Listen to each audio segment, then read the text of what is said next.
So mga kapatid, alam niyo, totoo, no? Una, family, talagang yun ang gustong abutin sa atin ng Panginoon.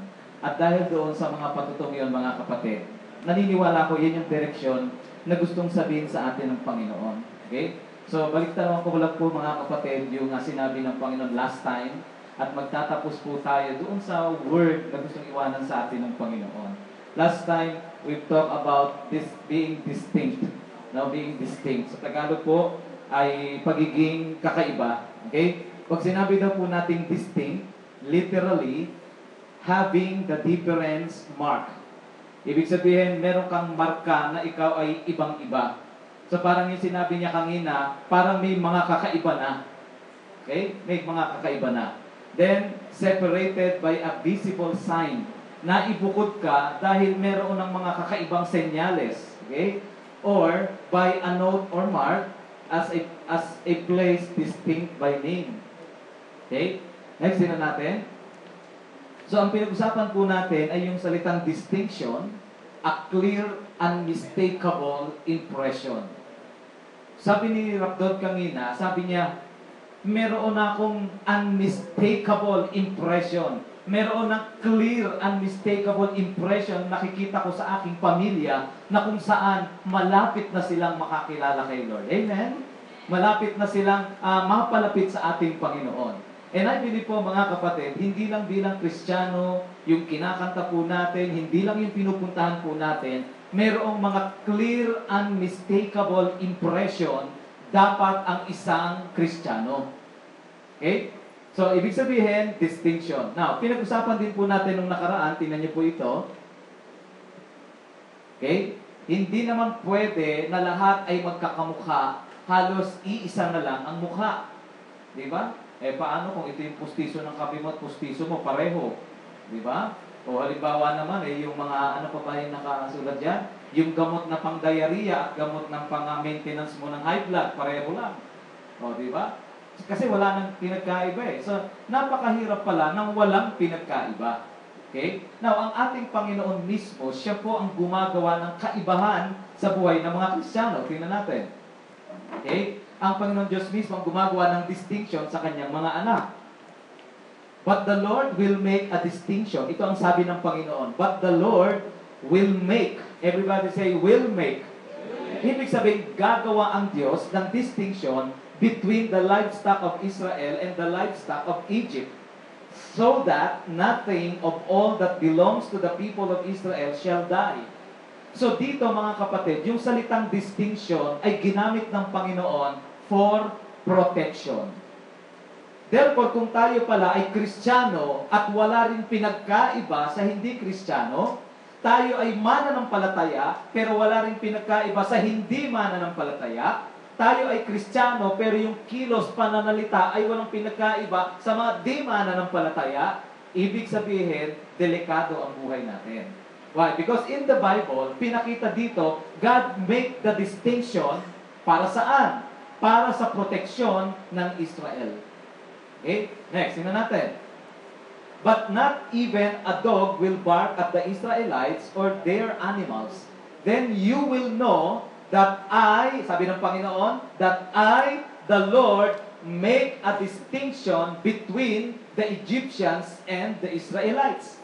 Sa panahong ito, mga kapatid, ito yung time na inihihiwalay na ng Diyos ang mga Israelita sa mga Ehipto, sa mga Egyptians. Okay? Then, sabi ng Panginoon, I, the Lord, make a distinction between the Egyptians and the Israelites.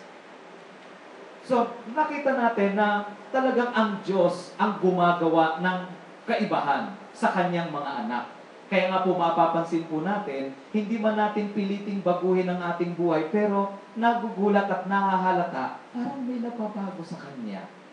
Diba? Ang mga anak, pag na-meet nila ang kanilang mga magulang, na napapalapit sa Lord, paano nagbabagong aking mga magulang? Ang mga magulang na na-meet ang kanilang mga anak na lumalapit sa Diyos, parang nagbabago ang aking anak. Diba? Dati, ang budig ng anak ko, mabubulaklak na mura. Ngayon naman, bakit parang hindi na siya nagmumura? At ang sabi ng mga nagmumura, sino ba yung kahapon nag-testimony? No? Nung nagte-testimony daw sila, nung pag nakakarinig na daw sila ngayon ng mura, parang naaalibadbara na yung tenga nila.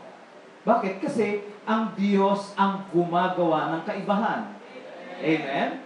Now, may mga pagkakataon mga kapatid na ang Diyos ay talagang babaguhin po tayo. Subalit, inirerespeto ng Panginoon ang ating mga malayang pagpili o yung tinatawag nating free will.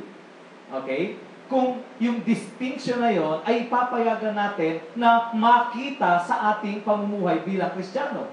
Sabi ko nga ho nung nakaraan, baka mamaya ho siguro hugutin ko kayo dyan sa mga kinauupuan niyo, papikitin ko kayong lahat, turukan ng kung anong halimbawa yung pampatulog, di halata, di ba? Pagkagising mo, inilipat kita doon sa kabilang relihiyon, paggising mo, kampante ka pa rin kasi walang pagkakaiba. Pareho lang. Diba? So, ito yung gusto ng Panginoon na sa trabaho, sa pag-aaral, sa eskwelahan, sa tahanan, yung makita yung kaibahan kasi tayo ay anak ng Diyos. Okay? Next, yun natin. Sa buhay ng mga Israelita, naging malinaw ang utos ng Diyos tungkol sa distinction. Next. Do not adopt the customs of the people who live there. So, meron palang ganong utos ang Diyos na huwag kayong gagaya sa pamumuhay ng mga taong nandiyan. Okay? Bilang mga Kristiyano, nakakilala sa Diyos na buhay, tumanggap tayo, nag-uutos sa atin ng Panginoon na iwanan na natin ang mga kultura na nakasanayan dito sa lupa.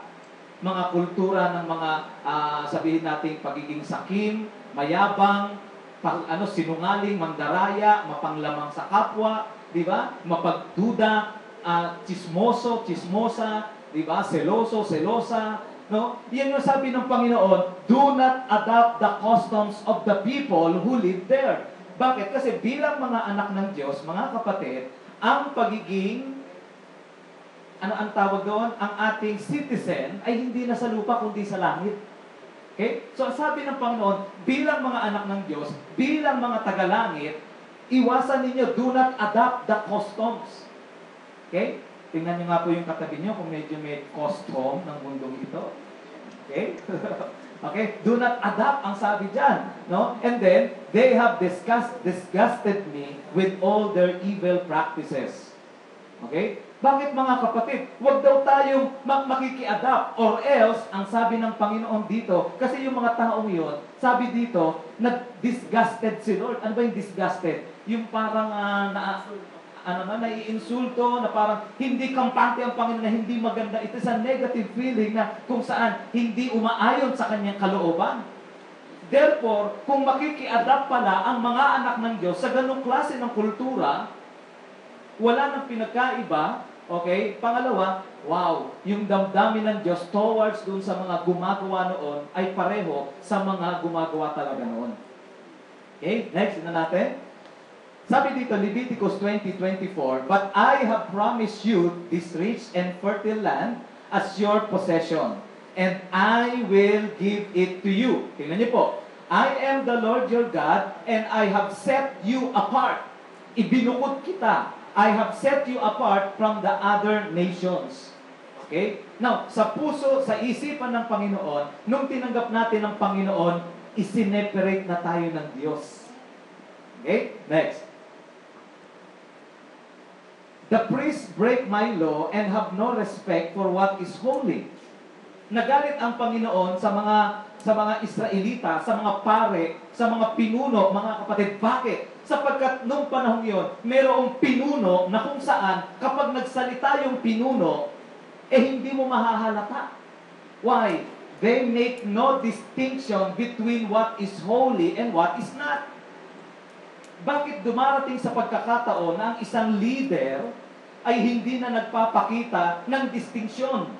Bakit dumarating sa isang leader na hindi na nagpapakita ng what is holy and what is not? Bakit? Baka yung leader kasi may tinatago.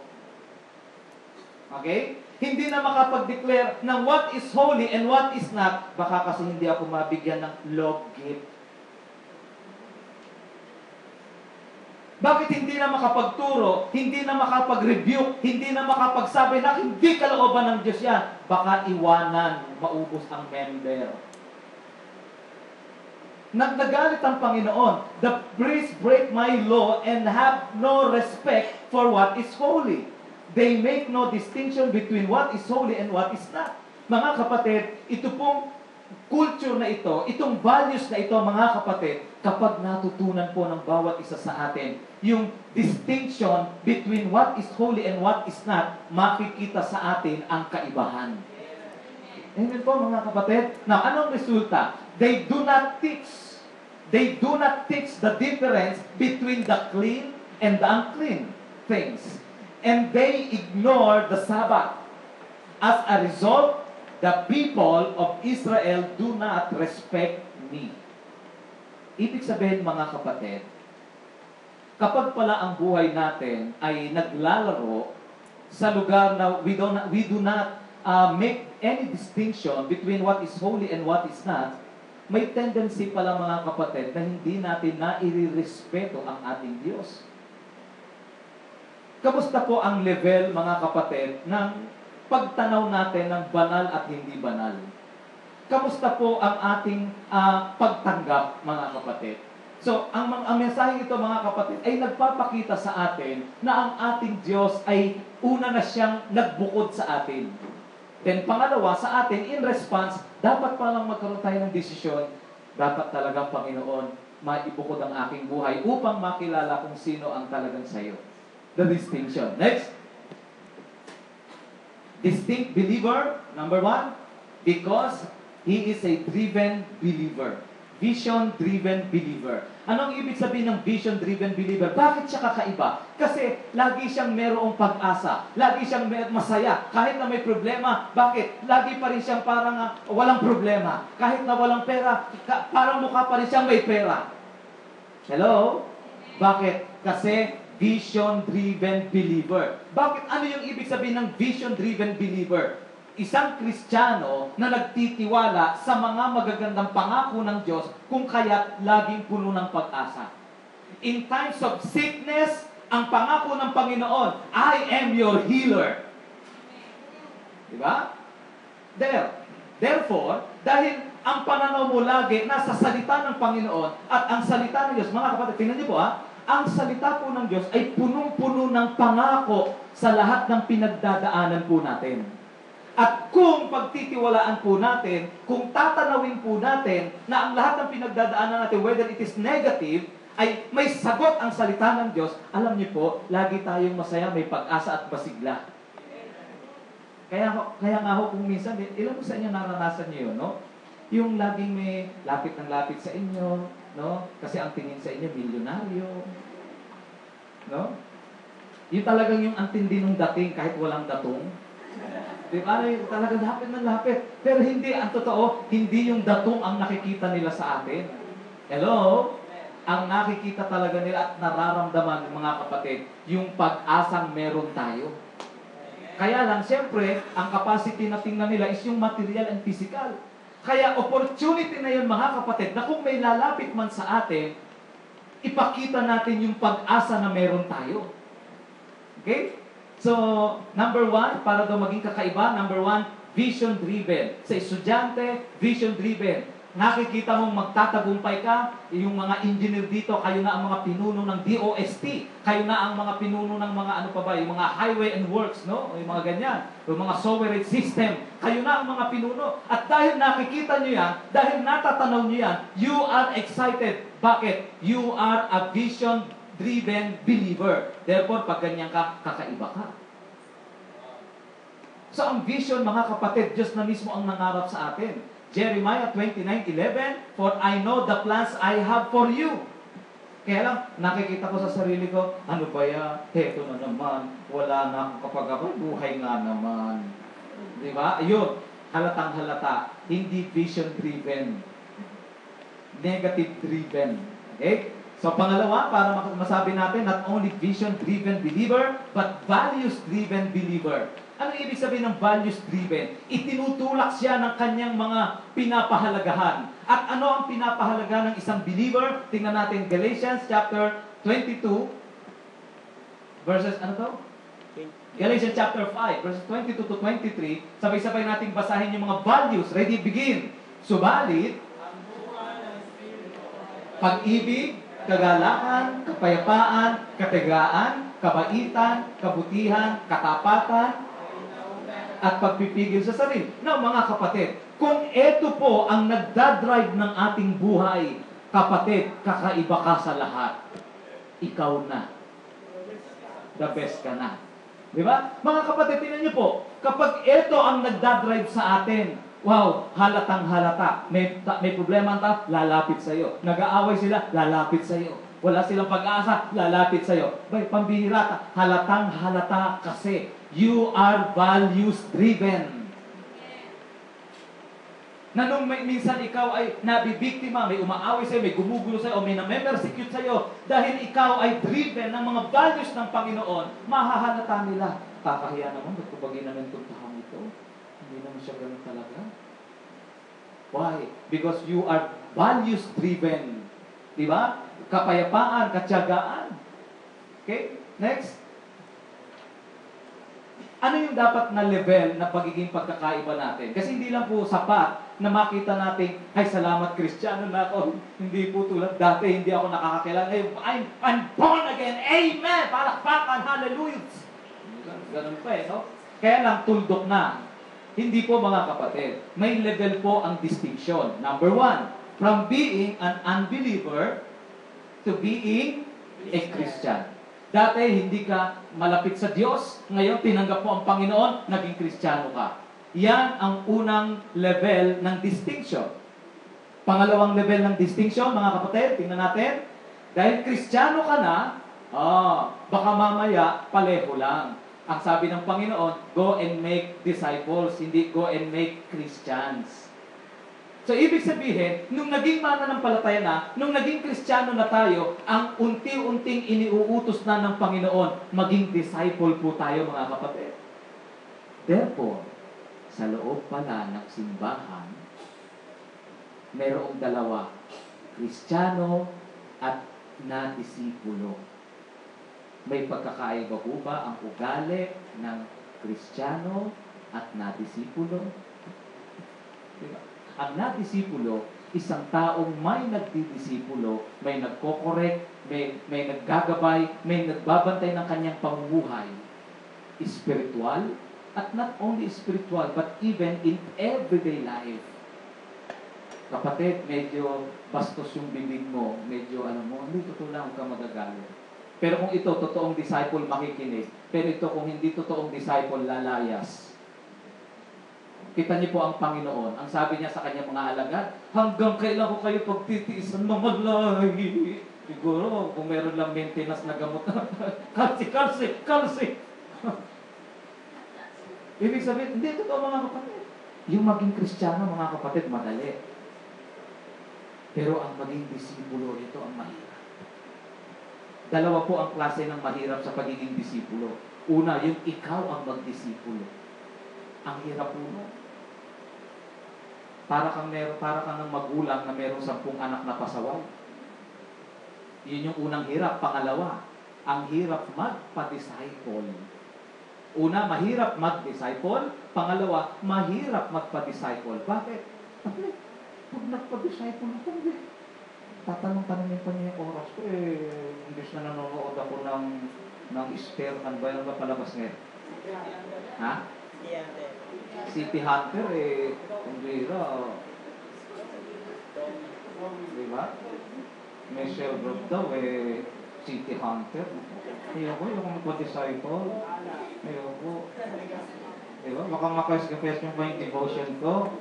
Ang devotion, sulat-sulat pa Nung high school mo, hindi ako nagsusulat Tapos ngayon, pag devotion na ako, sulat daw. Sapat na nga yung nagbabasa Yung disciple. Mga kapatid, ang sinasabi ko po totoo. Hindi po ako nagpo-promote na magpa-disciple o mag-disciple. Ang sinasabi ko, sa totoong buhay mahirap. Ang kailangan natin, biyaya ng Diyos. Kaya ang mga nagde-disciple, umaasa lang yan sa Diyos. At yung nagpapa-disciple, umaasa lang din yan sa Panginoon. Hindi dahil gusto mo magpa-disciple, kasi sino pa siya? Pag sumakit ang tiyan yan, pare-pares lang kami ng pinuupuan magsasalita sa buhay ko. Kaya yung magpa-disciple, wow, it takes a lot of the grace of God. At ganun din ang magdisipulo. Ang hirap eh. Sino pa siya eh? Buhay ko, maayusin ko siya pa. Diba? Mga kapatid, from being a Christian to being a disciple. Kaya sa panahon ngayon, mga kapatid, sabi ko nga sa forerunners, di na. Dati, pinagtatawanan yung mga makadiyos. No? Natutokso ka, ayan ay mga hallelujah. Di ba? Ganyan. Praise the Lord ka na pala ngayon, di ba? Hindi na uso ngayon yan. Dahil marami ng forerunners ang tinatayo ng Panginoon. Alam niyo po, ang uso na ngayon, kabataan ka, maporma ka, maayos kang tingnan, malinis kang tingnan, pero pag nagsalita, salamat sa Diyos, amen. Alam niyo, one time, yung mayroong itong isang mukhang artista na po dito, itong si Junio, si John. Alam niyo, kasabay ko minsan eh. Nung papunta kami ng jeep papunta kami ng monumento, nagkasabay kami, papasok siya ng school. Nandiyan kami sa, ano ba to, yung terminal ng May Kawayan to Monumento. Kwentuhan lang kami, kasi parang basta normal eh. Yun yung pang-araw-araw na buhay. Talagang Panginoon, ano? Oo nga. Yung cellphone ko nga, pinagpepre ko nga ito, si pagting na ito, kailangan mabago siya. Kailangan madinig niya yung ano ng Panginoon. Dahil gano'n. Tapos nung nasa balitawak na kami, merong babaeng, ang ganda, tingin ang tingin sa akin.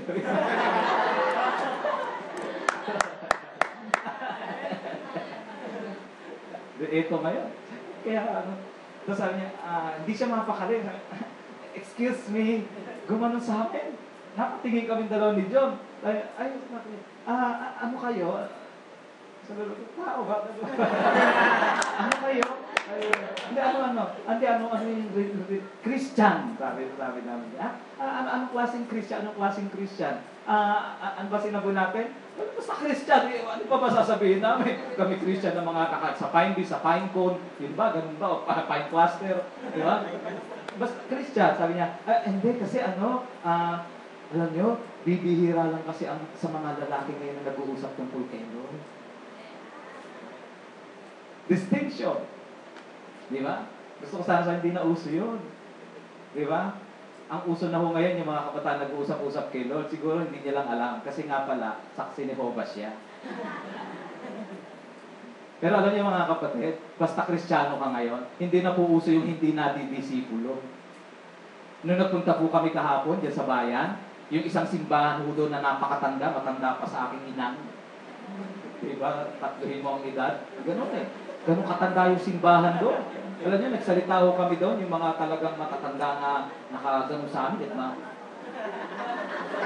Ano kaya sasabihin itong mga batang to? Sabi ganun, mga buhok nagtayong ganun. Ganun. Nakatingin sila sa amin. Pero alam niyo, nung isang design na nakita namin, kahit matanda na sila, kahit itong mga kabataan nila, ang isa lang ang lumalabas sa bibig nila, gusto ko pong magka-cell group. Gusto ko pong mag-alaga ng kaluluwa. Alam niyo, isang kabataan, merong dalang 4 na kabataan din na classmate niya. Gustong-gusto niyang maalagaan kay Lord. Bakit? Kasi hindi na uso ngayon yung hindi nagde-disciple at walang nagde-disciple. Bakit mga kapatid? Malapit nang dumating ang Panginoon. Nung sinabi ng Panginoon na ano daw ang palatandaan na malapit nang bumalik ang Panginoon, ang paniniwala kasi natin, kapag daw marami nang nakapakinig ng salita ng Diyos. O tama naman. Pero naniniwala po ba tayo mga kapatid, nung sinabi ng Panginoon, preach the gospel, nung sinabi ng Panginoon na kailangang makakilala sa akin ang mga taong ito, sa palagay nyo, kalakip kaya na ang tingin ng Diyos doon ay mga disciple? O sapat na sa Panginoon, basta makakilala yung tao niya, kahit di ba bago ugali niya, okay lang. O ang nakikita ng Panginoon ay isang brand new person, isang binagong ugali, binagong pagkatao. Nung sinabi niya, dapat tumanggap to sa akin. Therefore, mga kapatid, nung sinasabi ng pag malapit na dumating ang Panginoon na i-preach na ibig sabihin, marami nang nadi-disciple. At ngayon natin masasabi mga kapatid, dahil marami na unti-unti na nadi-disciple ang mga Kristiyano, totoo nga, malapit nang dumating ang Panginoon. Okay? So from being a Christian, and then lastly, mga hindi lang dyan magtatapos eh. From being a disciple to being a mentor. Hindi ka lang dinidisciple, kundi isang araw, ikaw na ang nagdi-disciple. Okay? Yan po yung mga distinction, mga kapatid. Then wala pong masama mga kapatid kung ikaw ay nasaan mang level. Dahil ang sabi ng Bible, God is changing us from glory to glory. Huwag tayong magmamadali. Huwag naman tayong magdidiktahan. Oh, ikaw, hanggang ngayon, bansot ka pa rin. No, hindi po. Magmahalan po tayo, magdalanginan tayo. Dahil ang sabi ng Panginoon, magtulungan tayo sa pasanin ng bawat isa. Huwag tayong susuko kahit nahihirapan. Mag-alagaan tayo, magtulungan tayo, magsuportahan tayo, magpaalalahanan tayo mga kapatid. Pero huwag na huwag tayong manghuhusga. Hanggang ngayon, ganyan ka pa rin. Mga kapatid, magagalit sa inyo ang Diyos. Magagalit sa akin ang Diyos. Ang magkakapatid, mga kapatid, ay nagtutulungan maging sa progression at level ng pagiging mga Kristiyano. Amen? Okay? Now, tingnan po natin at dito po tayo magwawakas. Yun po yung introduction, ng haba mo. Ito na po yung mensahe, pero hindi po gumahaba ito. Altar builder. Altar builder. Tingnan natin kapatid. Anong ibig sabihin ng altar? Altar, a usually raised structure, parang ganito, isang mataas na lugar, or place on which sacrifices are offered or incense is burned in worship. Yun daw po ay altar. Pag sinabi din daw altar, often used figuratively to describe a thing given great value, especially at the cost of something else. Figuratively, no, when we say figuratively, hindi ito pwedeng isang bagay o pwedeng isang kumakatawan. Pwedeng lugar, gamit, bato, kahoy, bakal o kung ano man, o mataas na lugar, no? Pwedeng yan, pero i-describe na yung isang bagay daw ay kung saan doon mo dinadala yung isang bagay na mayroong value, okay? In the purpose of pwedeng worship, in the purpose of pwedeng you are honoring someone, okay? But this time, honoring the deity. Ibig sabihin, ino-honor mo ang isang Diyos. Ino-honor mo ang Diyos, hindi isang ang Diyos. Okay? Now, mga kapatid, ito po yung altar. Isang lugar na kung saan itinalaga mo sa buhay mo na kung saan doon mo iniaangat ang Panginoon. Whether it is sa yung kwarto na nakaluhod ka tuwing umaga, that is your altar. O kaya naman, tuwing tatanggap ka ng sweldo, pumipikit ka at magpapasalamat sa Diyos, then that is your altar. Amen? Diba? May nangyaring maganda sa iyong pamilya at ang ginawa mo, nagpatotoo ka, katulad ng dalawa dito sa harapan, then that two guys build an altar for the Lord. Okay? Next. Naging lutang sa buhay ng mga anak ng Diyos sa Biblia ang paggawa ng altar. Lutang na lutang po. Tingnan natin. Una, si Mary and si Martha. Nung time po na dumalaw ang Panginoong Hesus sa bahay ni Lazarus, nandun po ang magkapatid na si Maria at si Martha. Ito pong si Martha ay dahil may bisita silang napaka-espesyal. Sabi nila, ako, dapat maghanda tayo ng masarap. Sige, leche plan, handa natin yan. Sige, Tagalog na manok. No, ayoko Tagalog manok. No? Ano tayo ng, ano ba yung mga, cook, ayan, mag-prepare tayo. Salad, i-prepare natin. So habang naghahalo si Martha ganyan, sabi na ko, eto na. Nakita niya ngayon si Maria, nakaupo sa paanan ni Lord. Nakikinig. Siguro, nagpahalata siya, duman siya. Bigat-bigat naman ito. Ayan. Ay, Lord, sandali lang po. Hanggang sa hindi na siya makatiis. Kilos siya ng kilos, samantalang si Martha nakaupo lang at nakikinig kay Lord. Sinabihan niya si Lord, Lord naman, hindi ho ba kayo makahalata? Pagod na ako dito, samantalang yung babaeng magaling na yan sa harapan niyo. Nakaupo lang at nakikinig. Pero sabi ng Panginoon, Martha, ikaw punong-puno ka. Tingnan natin yung verse. Martha was upset over all the work she had to do. So she came and said, Lord, don't you care? Wala ka bang pakialam that my sister has left me? Iniwanan niya ako sa mga trabaho na ito, na ako lang mag-isa. Sabihin mo naman sa kanya, tell her to come and help me. Then ang sagot, The Lord answered her, Martha, Martha, you are worried and troubled over so many things, but just one is needed. Mary has chosen the right thing. Mary chosen to build an altar. Sometimes, wala na tayong panahong manalangin sapagkat paggising sa umaga, ang daming maruming damit na dapat laban. Late na ako sa eskwelahan, ang service ko, iiwanan na ako. Martha, Martha, ang dami mong pinag-iniisip. Wala ka ng panahong gumawa ng altar. Sabi mo sa katabi mo, Martha, Martha. Diba? Nako! Diba? Mga kapatid, tingnan niyo po, Mary has chosen the right thing to build an altar. Hindi masama na maglaban ng maruming damit. Hindi masama na huwag kang mahuli sa trabaho, sa eskwela, pero huwag nating pababayaan ang paggawa ng altar sapagkat Mary has chosen the right thing. Building an altar, mga kapatid, is a right thing.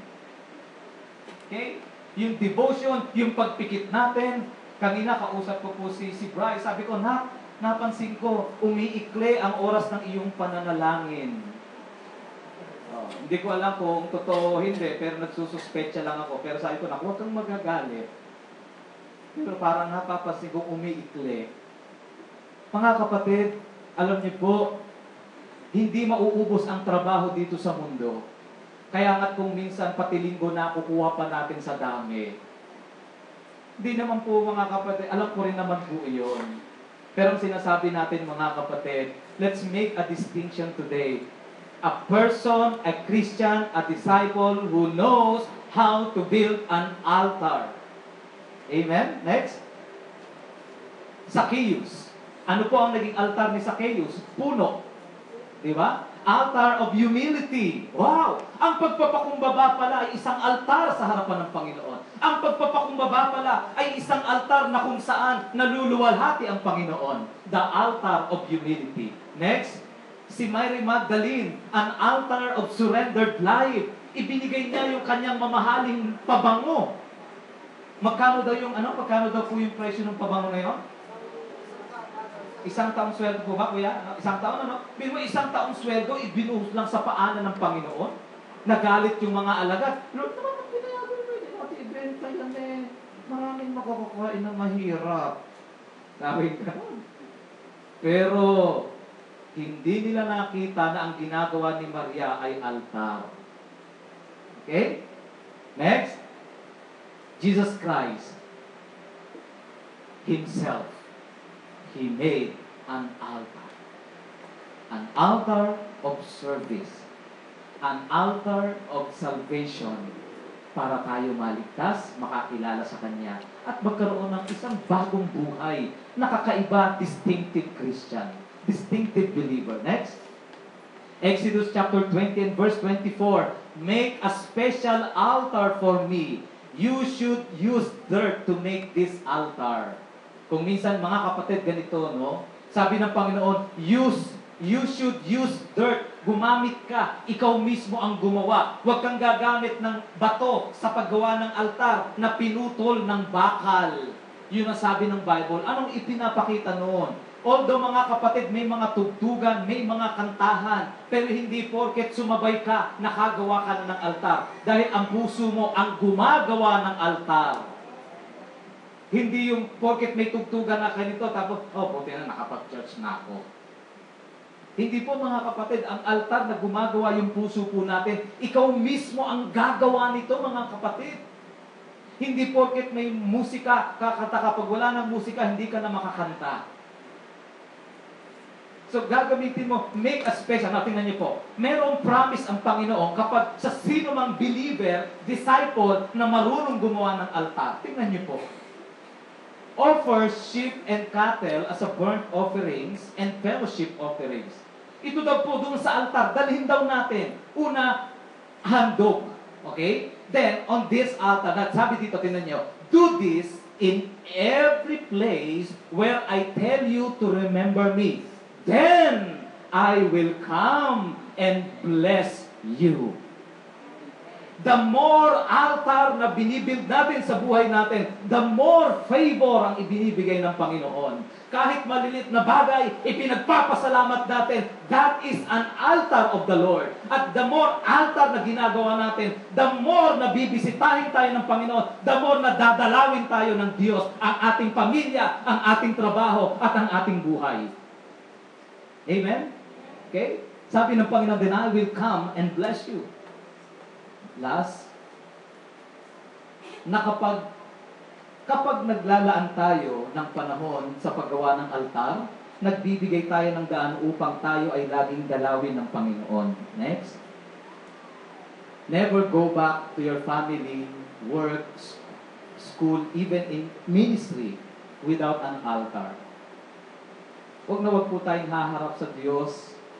Ngayon po, mga kapatid, after this, may mga, yung iba siguro may papasyalan, uuwi ng bahay, yung iba sa atin may mga plano na dalawin o kung ano pa man, may mga kakaharapin tayong tao, but never go back kung saan man yon nang hindi po natin nagagawa ang altar sa lugar po na ito.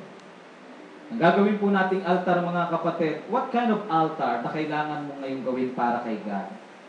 Mga kapatid, hindi niya hinihingi, pero ikaw ang gagawa nito. Is that an altar of repentance from sin? Is that an altar na may itutuwid ka na bahagi sa buhay? Is that an altar of thanksgiving? Then give thanks to God. Is that an altar ng pagpapatawad, forgiveness to somebody else? Then, gawa ka ng altar sa lugar na ito. As we pray, as we sing this song, let's make an altar. As sabi nga ng song, it doesn't matter where I run.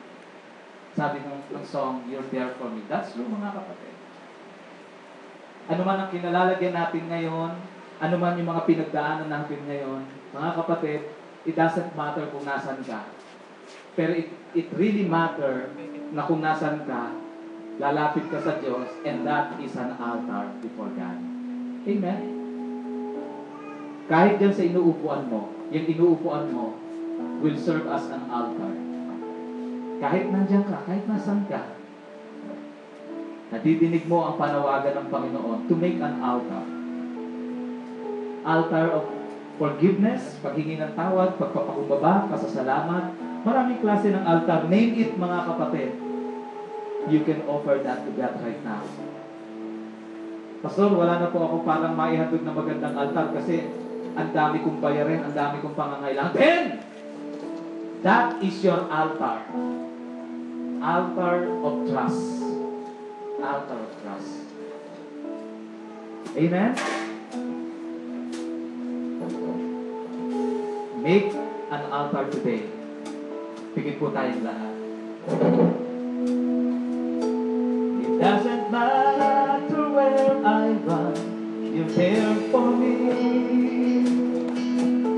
It doesn't matter what I've done, your love's for me. You wipe away the tears, you lift me when I fall. My life is saved by the mercy of your grace. It doesn't matter where I go, you walk with me. It doesn't matter when I fall, you cover me. You wipe away the tears, you lift me when I fall. My life is saved by the mercy of your grace. You are my Father, provider, you're my deliverer. Your mercy every. Come on, build your altar before the Lord. Talk to God right now. Everlasting love, Father, I worship you. Sa dami ang pinagdadaanan mo, hindi ka na makapagsalita. Then just cry out to God. Naiintindihan niya ng Panginoon right now. Oh God, it doesn't matter where I am, you care for me. Come on, lumapit ka sa Panginoon. It doesn't matter. Magsumbong ka sa Panginoon. Yes, Lord. You wipe away the tears. You lift me when I fall. I be saved by the mercy of your grace. It doesn't matter where I go. You walk with me. Come on, bumalik ka na sa Panginoon. It doesn't matter where I go. You cover me. Oh, you wipe away the tears. You lift me when I fall. My life is saved. Tumayo tayo lahat. Sambahin natin ang panahon. You are my Father. You are my Father. Come on, let's sing that right now. Your mercy can bring me around me. For your everlasting love. Father, I worship you.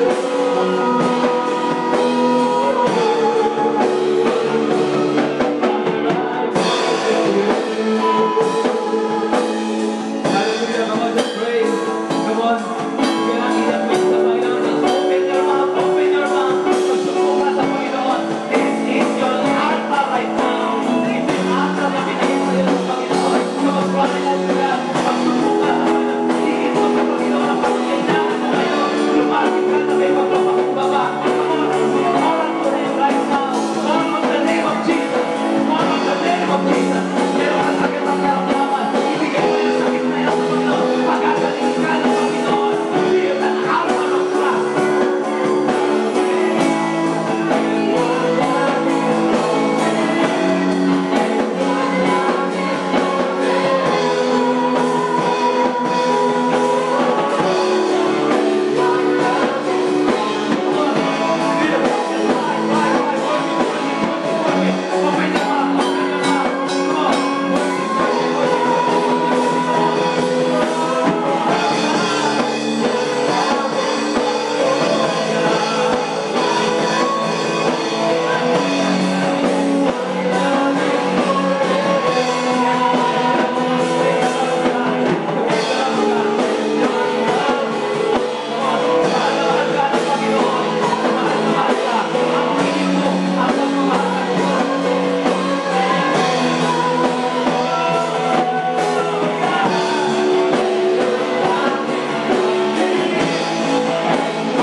You are my Father, you're right.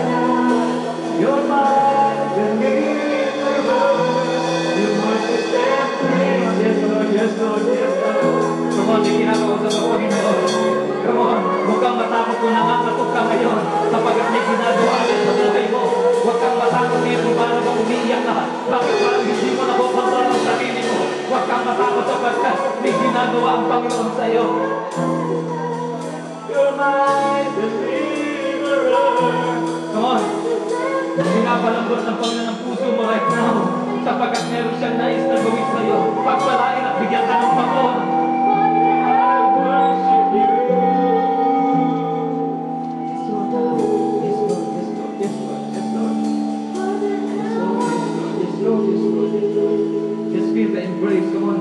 Damin mo ang pagyakap ng Panginoon right now. Dahil gumawa ka ng altar, in-honor mo ang presensya ng Diyos sa buhay mo ngayon. Come on, come on, come on. Sabi ng Panginoon, then I will come to you. I will come to you. Aabutin kita, dadalawin kita, lalapitan kita, yayakapin kita. Ang sabi ng Panginoon sa iyo. Come on. Oh God. Oh, you are my Father.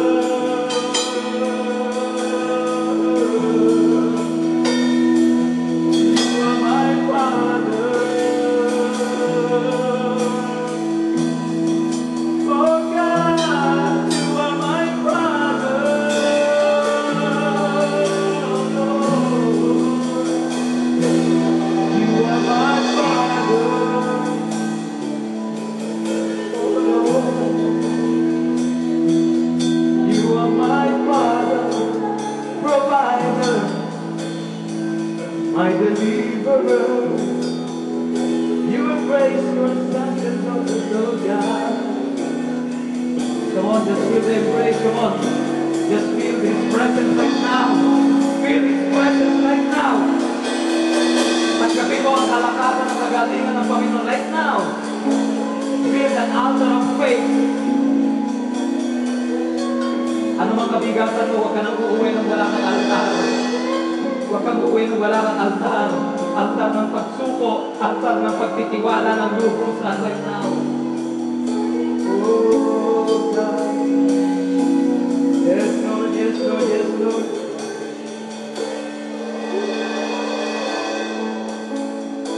If you need an altar of total surrender right now, lubog ka sa Panginoon. Lord, I truly 100%, I trust you, oh God. Hindi ko alam, Lord, pero I trust you 100%. Lubog ka sa Panginoon right now.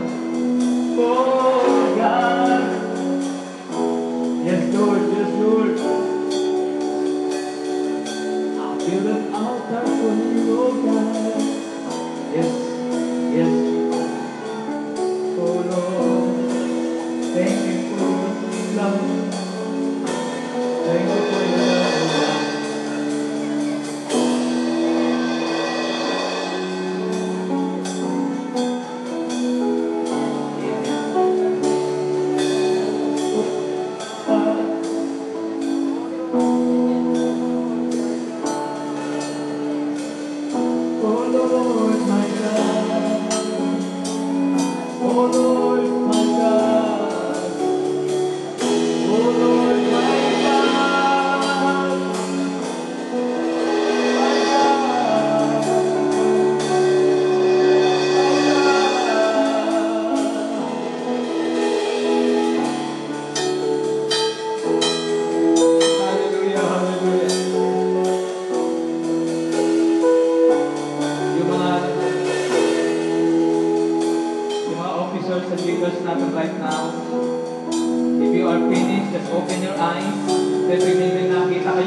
po natin yung dalawang kamay natin sa Panginoon. Dakilang Diyos, narito ang aming mga kamay, tanda ng pagsuko at pagkilala sa aming Diyos na buhay, mapagmahal, at tunay na nagdadala sa amin sa ibayong kalaguan sa pananampalataya. Nagpapasalamat kami sa himala, sa presensya, pag-ibig na yung ginawa sa amin sa oras na ito, Panginoon. Pagpalain niyo po ang lugar na ito, ang may-ari at ang pamilya kasama namin dito, Panginoon. Tuloy na madama ang iyong pag-ibig ng sama. Gayun din sa buhay ng bawat isa na dumalo, Panginoon. Ang bawat oras na kanilang ibinigay ay papalitan niyo, Panginoong Diyos, ng iyong pagsama, pabor at pagpapala sa buhay nila. Because every one of us, we have built an altar for your glory, O God.